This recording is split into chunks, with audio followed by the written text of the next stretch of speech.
In today's video, we're taking a look at how to deep fry a whole turkey, easy and simple.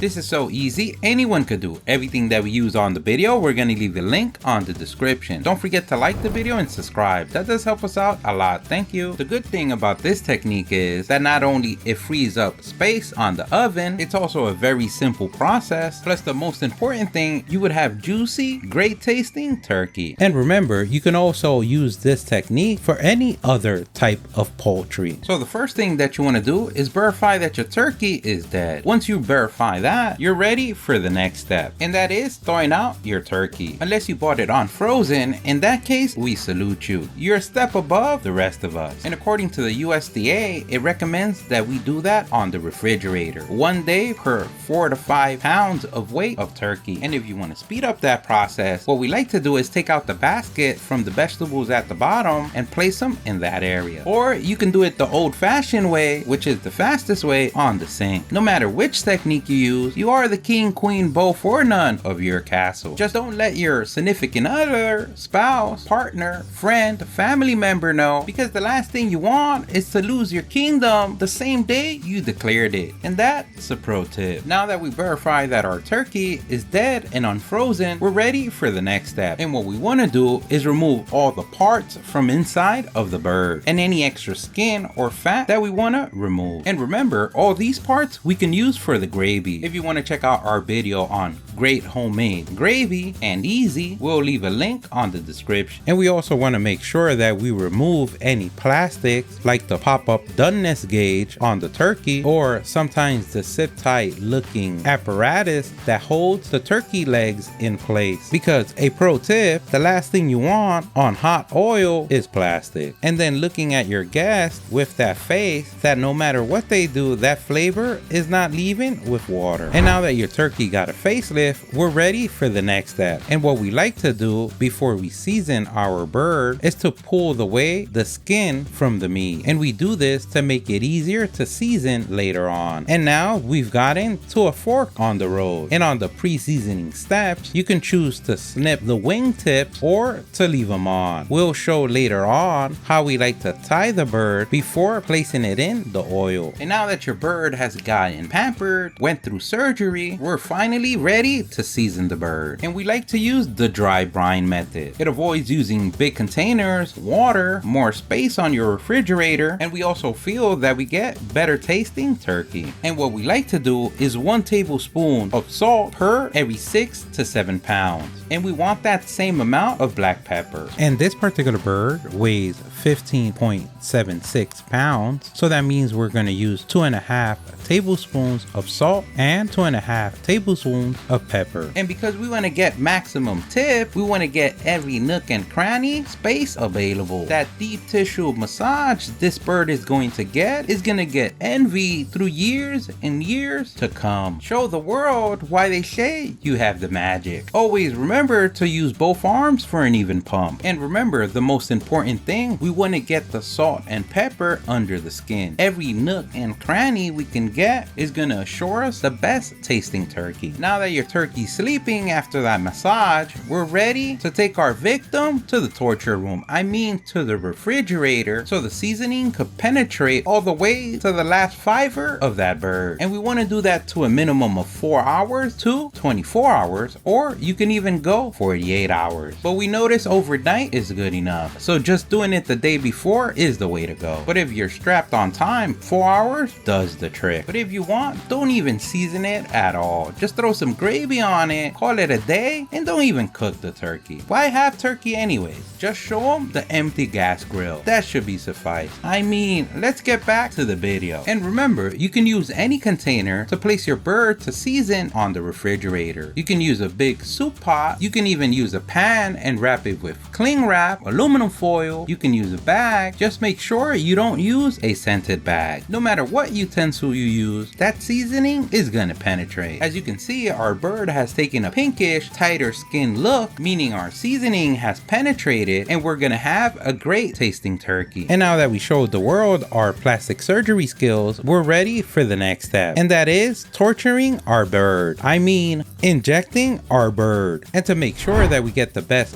flavor profile and the most juiciness out of our victim, I mean our turkey, we want to make sure that we inject the breast at least in 3 to 4 points per side, 1 and 2 times the thighs and drumsticks, and 1 small injections in the wings. And we're using a basic homemade injection marinade recipe, which consists of half a cup of unsalted butter melted, 1/4 of a cup of chicken broth or water, 1 tablespoon of lemon juice, 1 teaspoon of garlic powder, 1 teaspoon of onion powder, half a teaspoon of grounded black pepper, and 1 teaspoon of kosher salt. And what we do is mix them all together and inject our way to glory. You want to make sure that you pat your turkey dry after injecting. And now that our bird has gotten the Botox treatment, we're ready for the next step. And we're going to get our turkey rack holder, which is a metal frame or rack with a central rod that holds the turkey upright in the pot. And just like last night, we're going to go ahead and insert the rod on the turkey to get it ready for its last resting place. And we like to insert the rod before and then tie the wings and the drumstick later, because we notice if we tie it before and then try to insert the rod, it may make the process a lot more difficult. And this is the part of the process where we get the information from our victim,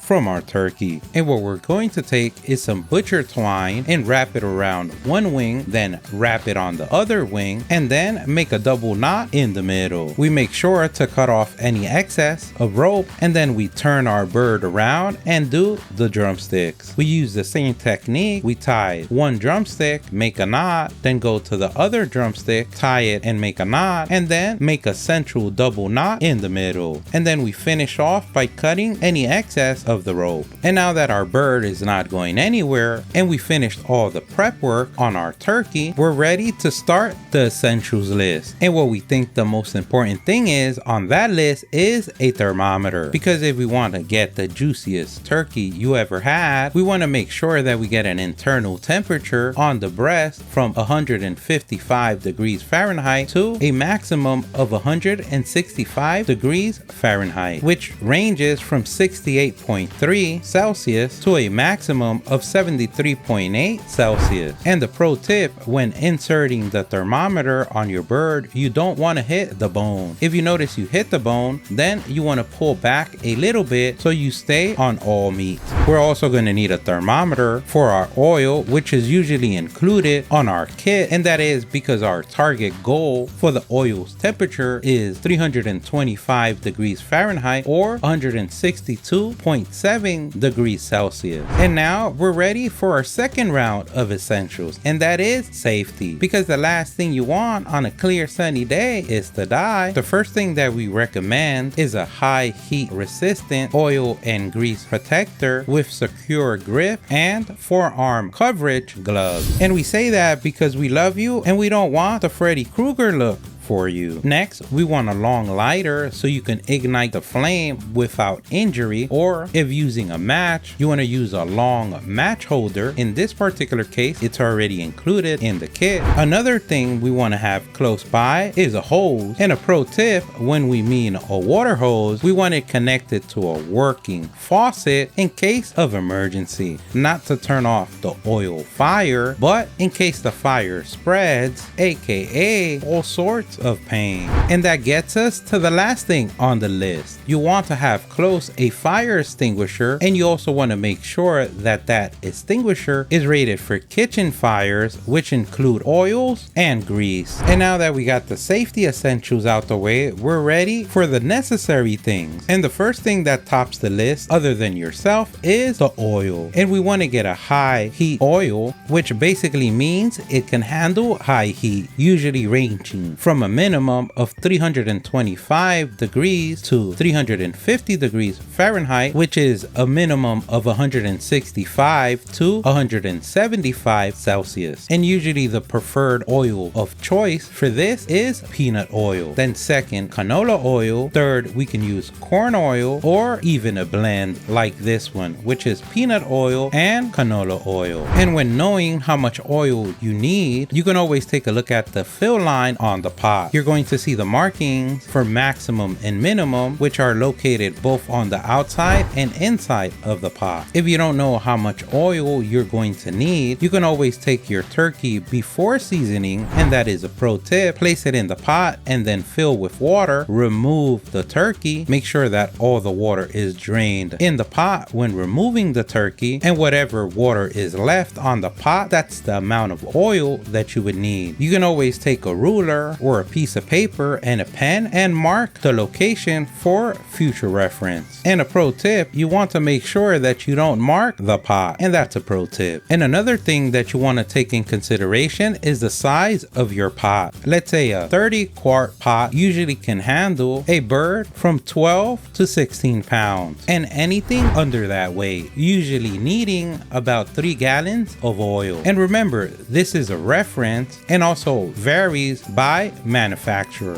A 32-quart pot can handle a bird of 16 to 18 pounds, needing 3.5 gallons of oil. A 36-quart pot can handle a bird of 18 to 20 pounds, usually needing about 4 gallons of oil. But a pro tip, if you have any doubts, you can always verify with your owner's manual or do the water test, because remember, you can have a big pot like 36 quarts and have a smaller bird. So when in doubt, the water test is the way to go. Always remember, when placing your burner, you want to do this on a flat, level surface. You want to make sure that you do this outdoors, at least 10 feet away from any structures. Never fry on a deck, garage, or indoors. You want to make sure that you keep any kids or pests away the cooking area, and you want to make sure that your burner is placed preferably on a non-flammable surface. And now that we got the basics out the way and we filled your brain with data, we're ready to start. What you want to make sure is that your propane tank has gas before starting, and that's a pro tip. And the second pro tip is enough for the whole process, because the last thing you want, it's once people are over and you're trying to show off your turkey frying skills, the gas to run out. Next, you want to make sure that your propane tank valve is shut off, as well as the valve for the hose for your burner. And once we verify those two things, we're ready to do the connection. Once you feel it hand tight and secure, you're ready for the next step. If you want to check out our video on how to do a leak test, we'll leave links on the description. Next, after you made the connection, you want to move safely your propane tank the farthest away from the burner, aka avoid bad looks from the spouse. I mean, love, love, love. Next, we want to go ahead and pour our frying oil slowly and gently inside of the pot. And we say this because you don't want any oil drippings around the pot or the working area, aka all sorts of chaos. And to keep on the theme of preventing all sorts of chaos, we always want to make sure that our pot is fully dried before placing the oil. And that's a marriage saver pro tip. Another pro tip, when placing your oil thermometer, you want to make sure that you have a clear visibility of the numbers. If it has a red dot marker, you always want to make sure that it is at your target temperature of 325 degrees Fahrenheit. This can easily be moved with your beautiful strong hawk fingers. And when placing the thermometer, you want to make sure that it is at least a minimum of 1 inch inside of the oil, and also making sure that it is not touching the bird or the pot itself. Now we're ready to open the valve for our propane tank. Then we're ready to open the valve from our burner hose. If your particular burner has a timer, we want to go ahead and set that at the maximum position. In this case, it's 15 minutes. And here lies another pro tip. You want to take your smartphone or a timer and set it to 12 minutes. And this is so you could wind up the timer again to 15, because if you don't, it's gonna shut off. And just like we said before, with family friends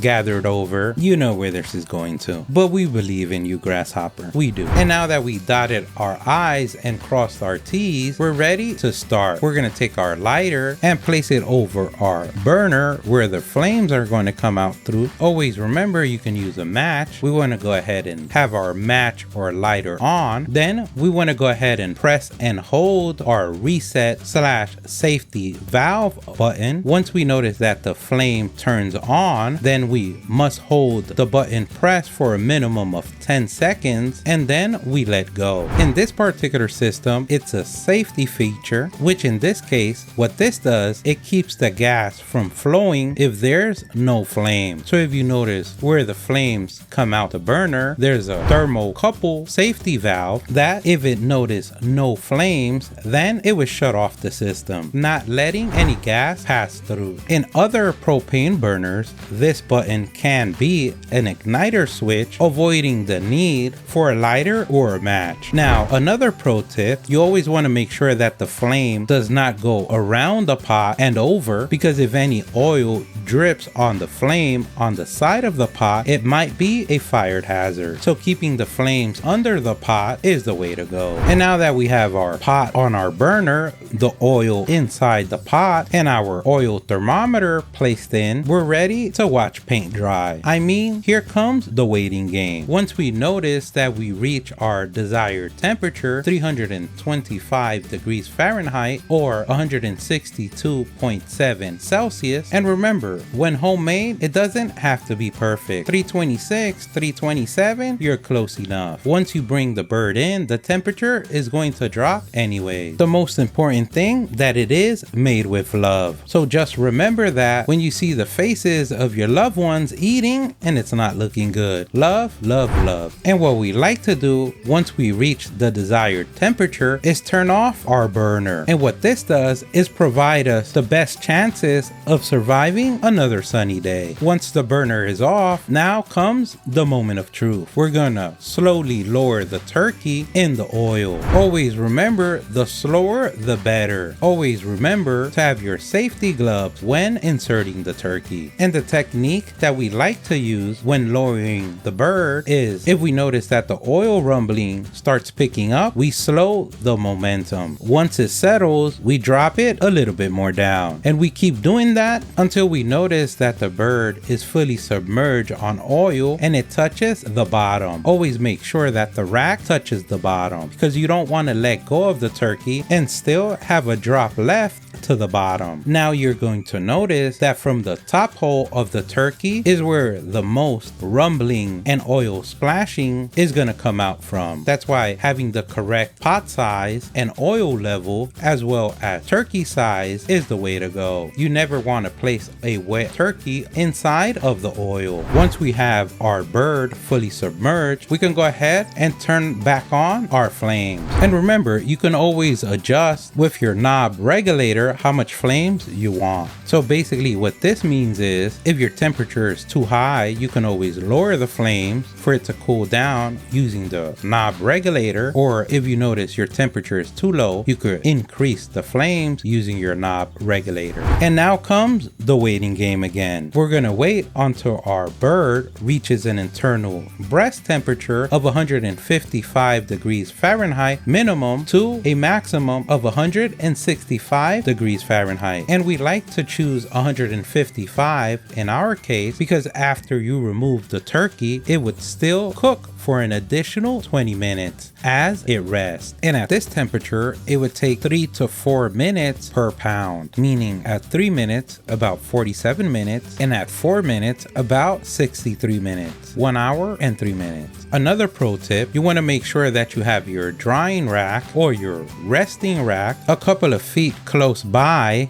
when the turkey is almost reaching your desired internal temperature. And we say this because the last thing you want is be moving around with a hot turkey dripping oil everywhere, creating all sorts of chaos. As you can see, we hit our desired internal temperature off by 2 degrees, but like we said before, love, love, love. So that means we're ready to remove. So once again, we're gonna go ahead and shut off the valve for the burner hose. Then we're gonna shut off our valve for our propane tank. We're gonna make sure that the flame is out, and we're gonna go ahead and proceed to remove our turkey slowly. Once again, we wanna make sure that we have our gloves. After the turkey is fully removed, we still want to leave it on top of the pot a few inches so any excess oil could drip in back on the pot. And a pro tip, you always wanna make sure that there's no oil on the top of the turkey. Once we notice that the most of the oil has gone back in the pot, we can go ahead and place it on its final resting place. We're gonna leave it there for about 20 minutes. This is going to let any excess oil drip out and cool down. Let the turkey finish cooking and absorb all the juices. A pro tip, always let your cooking oil cool down for a few hours before discarding, handling, or saving. And now you've done it. You can pat yourself on the back for a job well done. You become a black belt on turkey frying of your block. Don't forget, if you like the video, please give us a thumbs up. That really helps.